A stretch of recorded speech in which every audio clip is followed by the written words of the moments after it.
Noticias, Nicolás Navarro. Nicolás forma parte de la directiva Crianza Compartida en nuestro país y vamos a hablar ahora con él acerca de un tema que es muy importante, ¿no? La tuición compartida. Nicolás, te doy la bienvenida oficialmente aquí a las ATV Noticias y te parto haciendo la primera pregunta, ¿no? ¿Qué es, no, lo que persigue justamente esta institución en la que tú estás? Bueno, lo primero, muchas gracias por la invitación. Eh, Crianza Compartida es una agrupación, es un conjunto de padres, madres y abuelas que se autoconvocaron en torno a dos ideas fundamentales, que tienen que ver, por un lado, el principio de corresponsabilidad, que tiene que ver con esta responsabilidad compartida que debe existir entre los padres cuando están criando a los hijos, eh, y aún más de forma activa, equitativa y permanente cuando los padres se separan. Y otro principio que nos reúne y que nos mueve emocionalmente es el bienestar superior de nuestro hijo.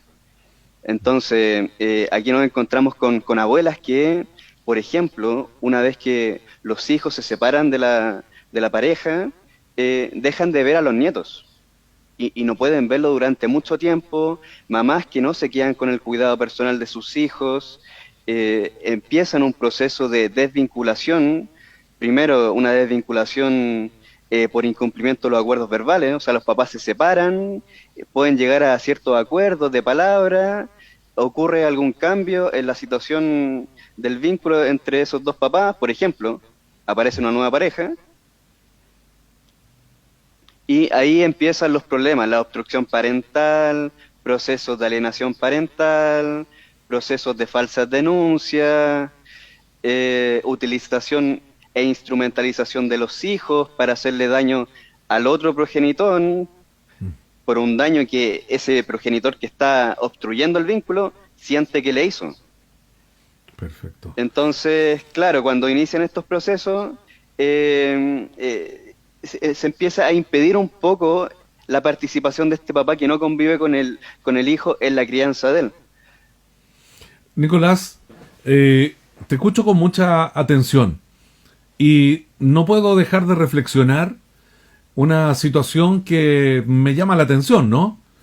Uno escucha, por ejemplo, que en el retiro del 10%, el primero, el segundo, el tercero, hubo que por ley, ¿no?, quitarle dinero a los papás y uno tiene la imagen en su cabeza que hay papás que definitivamente no quieren ver a los hijos, no quieren entregar el dinero necesario, en fin.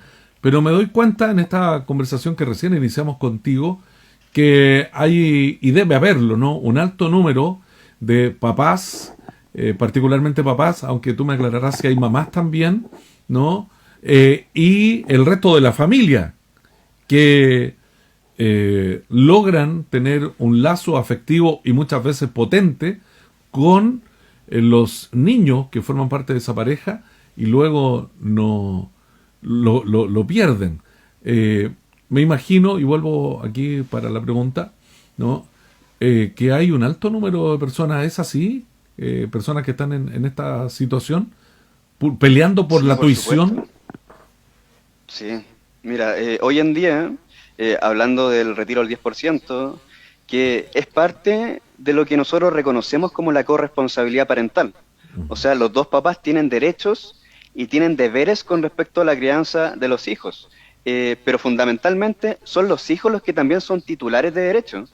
Y hay derechos de esos niños que tienen que ver con recibir un monto de la pensión de alimentos para poder sustentar la vida material, pero también tener comunicación con ambos padres. El tema es que mediáticamente se pone el énfasis solo en uno de los aspectos de la corresponsabilidad, que es la corresponsabilidad patrimonial o la corresponsabilidad económica.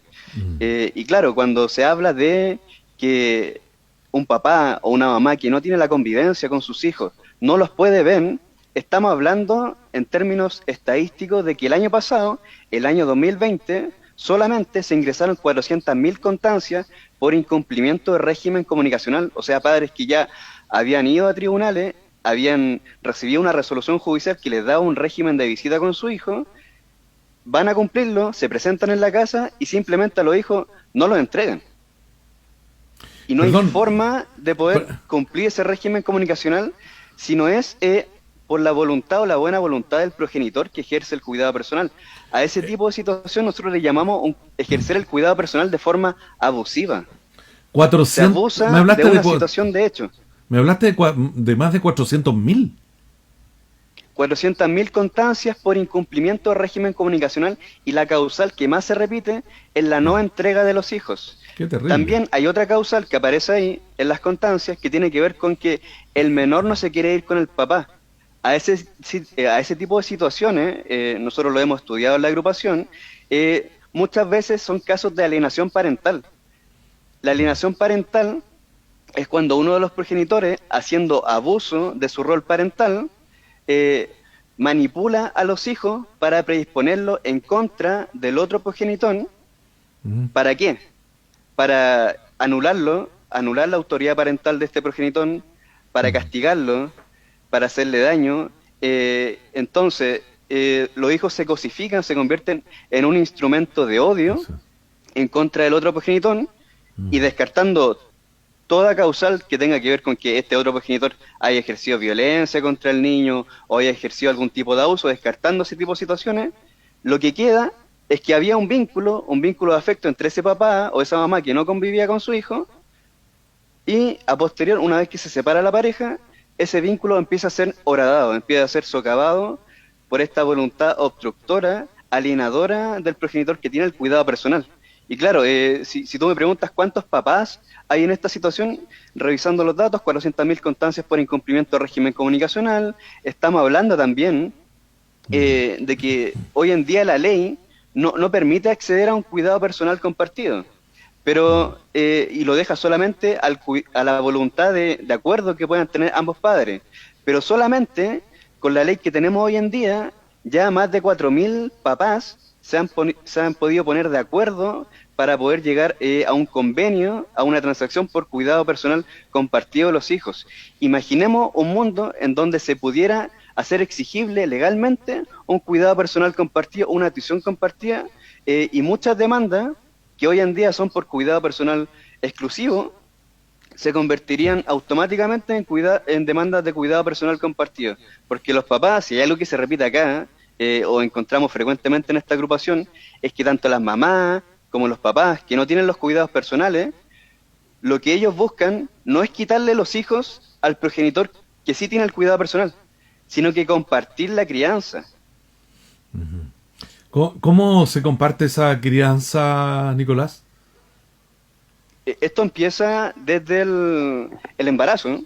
O sea, empieza con el involucramiento, en este caso, que puede ser del papá, en el acompañar a la pareja a los controles médicos, el conversar frecuentemente con el hijo, cuando nace el hijo, después acompañar a los controles del niño sano, o sea, involucrarse en la crianza. Ahí empieza a construir este vínculo y esta coparentalidad que después se va a presentar cuando los papás se separen. Ese es como el mejor predictor.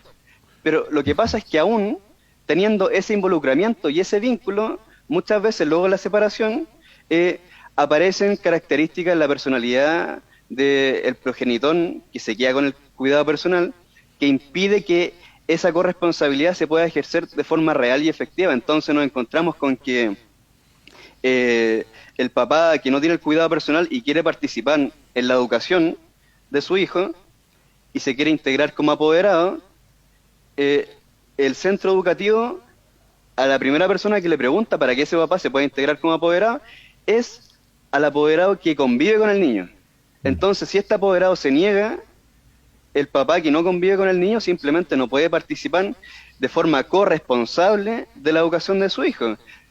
Aún, no obstante, nosotros también hacemos una campaña de concientización y de educación cívica con respecto a la corresponsabilidad parental, y nosotros le contamos a los papás que hoy en día existe una circular emanada de la Superintendencia de Educación que faculta a los papás que no tienen la custodia de sus hijos para poder hacerse corresponsables e integrarse como apoderados en contra de la voluntad del otro progenitor en la escuela. Entonces ellos tienen todo el derecho de conversar con el director de la escuela, conversar con los profesores jefes, pedir que lo integren al grupo de WhatsApp, participar de las actividades extracurriculares, pedir informes de notas, algo que en el sentido común de las personas que se separan no existe. De hecho, nosotros nos hemos encontrado en que hay directores de escuela que no conocen esta circular y por lo tanto no la respetan. Nicolás, ¿qué van a pedir ustedes? Perdón, termina tu idea, sí. Sí. Entonces, sí, nos encontramos con un progenitor que abusa de su rol parental, que impide que el papá pueda ejercer la crianza de forma presencial con su hijo. Y además nos encontramos con instituciones que están completamente desfasadas y desorientadas con respecto al principio de corresponsabilidad y la importancia de la figura materna, tanto como la figura paterna que no convive con los hijos. Nos encontramos con el peor de los escenarios. Entonces, ante esa realidad, nosotros proponemos no más castigo, porque con el castigo no basta. O sea, con el miedo no se construye amor, no se construye vínculo amoroso entre los padres con su hijo, sino que avanzan en corresponsabilidad real y efectiva, por ejemplo, aprobando la ley de tuición compartida, que le permita a los papás pasar tiempos presenciales con su hijo, algo que hoy en día no ocurre, puesto que cuando los papás se separan, el tribunal está entregando regímenes de cuidado personal, regímenes de visita, que nosotros lo llamamos regímenes de desvinculación, puesto que le entregan 4 días de crianza al mes a ese papá que no convive con los hijos, contra los 26 días que el progenitor custodio pasa con esos niños y por lo tanto puede entregar toda su influencia y todos los modelos educativos que él prefiere y que él elija. De cierta forma se convierte en dueño de ese niño por el tiempo presencial que pasa con ellos. Entonces nosotros hablamos de que hoy en día existe una brecha de género. Sí, por supuesto, existe una brecha de género. Esa brecha de género es una brecha de tiempo también que pasan los padres con los hijos, en donde tenemos a las mamás, por ejemplo, que son generalmente las que tienen el cuidado personal, que pasan mucho tiempo con los hijos, 26 días al mes, en contra de los papás que no conviven con los niños, que pasan solo 4 días. Entonces, ante esa realidad, nosotros pedimos avanzar en corresponsabilidad en tiempos presenciales de los papás que no conviven con sus hijos, con ellos, y esto solamente es posible aprobando la ley de tuición compartida que le va a permitir a esos papás poder pasar tiempos equitativos y presenciales con sus hijos y poder involucrarse de mejor forma en la crianza, por supuesto. Nicolás, no quise interrumpir en ningún momento porque creo que este tema de suyo es importantísimo, sin duda alguna. Y también me queda claro en la conversación contigo que hay mamás y papás en la misma situación. Sí. Por lo tanto, sí. ¿Por qué esta marcha? ¿Y qué están pidiendo y qué van a pedir mientras realicen esta marcha? Bueno, aquí no solamente pedimos la aprobación ya del proyecto de ley de tuición compartida, que hoy en día está detenido en la Comisión de Familia por un veto, particularmente de ciertos diputados, orientados o desorientados por ciertos colectivos que se oponían a este proyecto de ley, que decían que era un proyecto de ley que iba a favorecer a los padres maltratadores, lo cual no era así. De hecho, una de las indicaciones dentro del proyecto de ley es que el padre o madre que haya ejercido maltrato infantil o haya ejercido violencia intrafamiliar contra el otro progenitor, no iba a poder acceder al cuidado personal compartido de sus hijos, empezando por ahí. Entonces, no solamente ahí ya queda claro que los antecedentes existen. Sigue, por favor. Claro, y entonces, pero no solamente nos quedamos ahí, porque sabemos que hay otros elementos que nos permiten avanzar en corresponsabilidad que tienen que ver, por ejemplo, con construir un registro nacional de obstructores del vínculo, tal como existe hoy en día en algunas provincias de Argentina, en donde la persona que impide el contacto del hijo con el progenitor que no convive con él pueda ser ingresado a un registro y reciba las sanciones civiles que corresponden a esa falta, a ese tipo de delito. Nosotros entendemos la obstrucción del vínculo como un delito. O sea, la persona que impide que el hijo se relacione con el otro papá está actuando como un delincuente. Está cometiendo un delito, está ejerciendo un daño enorme en contra de su hijo. Así es. También pedimos que se penalice el impedimento del contacto que se integra al Código Penal, que la manipulación psicoemocional de los hijos, que tiene que ver con los casos de alienación parental, sea considerada una forma de violencia intrafamiliar, o sea, que sea integrada a la ley 20.066 como una forma de violencia intrafamiliar. También pedimos que se penalicen las falsas denuncias por violencia intrafamiliar, que muchas veces se utilizan como un instrumento para desvincular. Y aquí hay que hacer un punto, Luis, y me gustaría darle unos segundos. Dale. No solamente los papás son denunciados falsamente, nos hemos encontrado con que muchas mamás son denunciadas falsamente por los progenitores. Lo que cambia acá es el estereotipo al cual se alude para denunciar falsamente. El estereotipo del hombre tiene que ver con el macho violento y el macho potencialmente violador. Entonces se le denuncia por violencia y se le denuncia por potencial delito de abuso. Falsamente estamos hablando, estamos descartando los casos reales. Sí. Y a las madres se les denuncia por el estereotipo, o basándose a denuncia en el estereotipo de la mala madre y de la madre que actúa como una mujer promiscua. Perfecto. Entonces se construye todo un relato en torno a esta maternidad que no cumple los estándares exigibles, y se le terminan quitando a los hijos. Y no solamente es el otro progenitor el que termina quitándole el cuidado personal de los hijos, nos hemos encontrado un caso dentro de la agrupación de mamás que son los abuelos, o sea, los padres de ellos, los que terminan quitándole el cuidado personal de los hijos. Porque la hija, en tanto madre, no cumplía los estándares de la maternidad que ellos deseaban, porque tenían como una idea un poco religiosa con respecto a la maternidad. Así que esto nos afecta tanto a hombres como a mujeres. Y el sistema judicial, que es la reforma fundamental que hay que hacer, tenemos un poder judicial que funciona de forma vertical, arbitraria, discrecional.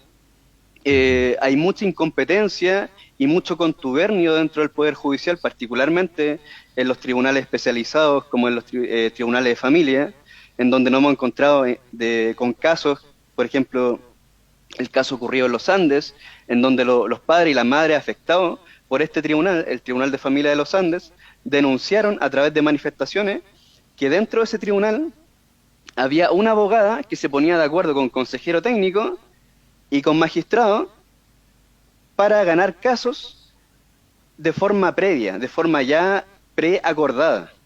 Perfecto. Entonces, ¿qué es lo que hizo este tribunal?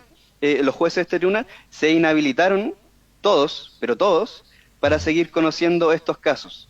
Bueno, el caso puntual que ocurre en los Andes lo hemos encontrado en tribunales como el Tribunal de Osorno, en donde era magistrado la actual vicepresidenta de la Asociación Nacional de Magistrados y Magistradas de Chile, Verónica Bimazal. Nos hemos encontrado en otros tribunales, como el Tribunal de Puente Alto, donde también ocurren cosas extrañas ahí.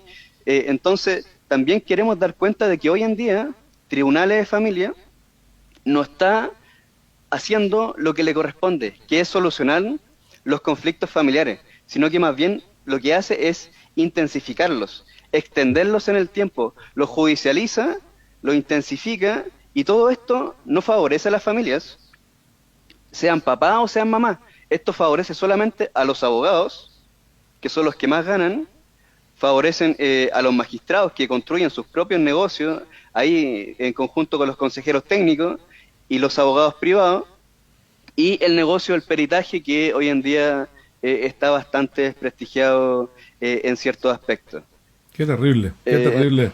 Qué terrible, Nicolás. Te escucho con tanta atención y sé que hay muchas personas que están no solo mirando esta entrevista y aprendiendo de la misma, sino me imagino que hay mamás y papás que están padeciendo esta situación que por supuesto a ninguno de nosotros nos gustaría. Estamos llegando bueno, no hemos pasado hartos minutos en la entrevista, pero creo que el tiempo era necesario. Nicolás, Crianza Compartida se llama la fundación, ¿no? Crianza Compartida Chile. Crianza Compartida Chile, que es la que realiza esta marcha. Y te tengo que hacer una última pregunta. ¿Tienen representantes también acá en la zona sur, no? Porque tú en este minuto estás en Santiago, ¿no? Sí, sí, yo estoy en Santiago, pero sí tenemos integrantes de la agrupación que son del sur, el mismo Carlos Ramírez de Valdivia, tenemos a Guillermo Soto de, si mal no recuerdo, de Puerto Aysén, tenemos también papás en el norte del país, en Arica, abuelas en Copiapó. Perfecto. En la quinta región también tenemos a profesionales que trabajan ahí. Tenemos candidatos a diputados que nos están apoyando hoy en día, como Francisca Ogalde, ahí en la quinta región, Distrito 6. Mm. Otros diputados que van por otros distritos también están tomando el tema de la ley de crianza legal compartida, porque ellos mismos lo han vivido en primera persona. Así que es un tema que, si bien no vende tanto mediáticamente como lo hace el tema de pensión de alimentos, sí nosotros consideramos que es fundamental porque lo que estamos haciendo al permitir estas desvinculaciones, que los niños vivan como rehenes de esos padres que no les permiten poder relacionarse con el progenitor que no convive con ellos, lo que estamos haciendo es construir una ciudadanía enferma, Sí, enferma, porque los resultados de este tipo de desvinculaciones es terrible para estos niños emocionalmente, psicológicamente, está completamente estudiado que estos niños que crecen sin la figura paterna, siendo que en algún momento tuvieron, por ejemplo, un vínculo con él, son niños que crecen como si hubieran sido abandonados. Y la herida de abandono les genera una inseguridad, una baja autoestima y estados depresivos que se pueden presentar, si no inmediatamente, en el mediano o largo plazo, por ejemplo, en la adolescencia, que es cuando todo se le devuelve a este progenitor que ejerció la alienación parental. Y ese otro tema que se puede mm, tocar en otro momento. sí, te voy a dejar invitado, sin duda. Yo le agregaría algo más, Nicolás, y contribuye, por supuesto negativamente, a tener una sociedad menos feliz, sin duda alguna, no me cabe duda alguna. Sí. ¿No? Te dejo invitado para que sigamos tratando de estos temas. Hay que visibilizarlos, como muchos temas que todavía no se ponen ahí en pantalla, no se les da el valor necesario, pero sin duda alguna que nuestra sociedad está al debe con muchos temas, y este es uno de ellos. La marcha de este día viernes, ¿dónde es y a qué hora? Ya, aquí dice 12 horas, lo dice en el Sí. generador de caracteres. Al costado de la moneda. Lo esperamos Ah, al costado de la moneda. Tenemos lienzo, tenemos megáfono. Quien quiera hablar y contar su caso, le vamos a dar el micrófono para que pueda expresarse. Vamos a partir de la moneda, vamos a llegar a tribunales de familia, vamos a expresar nuestro malestar, vamos a entregar una carta a las autoridades correspondientes para dar cuenta de lo que está ocurriendo realmente con nuestros hijos, que están viviendo como si fueran niños huérfanos, pero de padres vivos. sin duda. Te doy las gracias por haber estado aquí en la SATV Noticias, Nicolás. Muchas gracias por la invitación.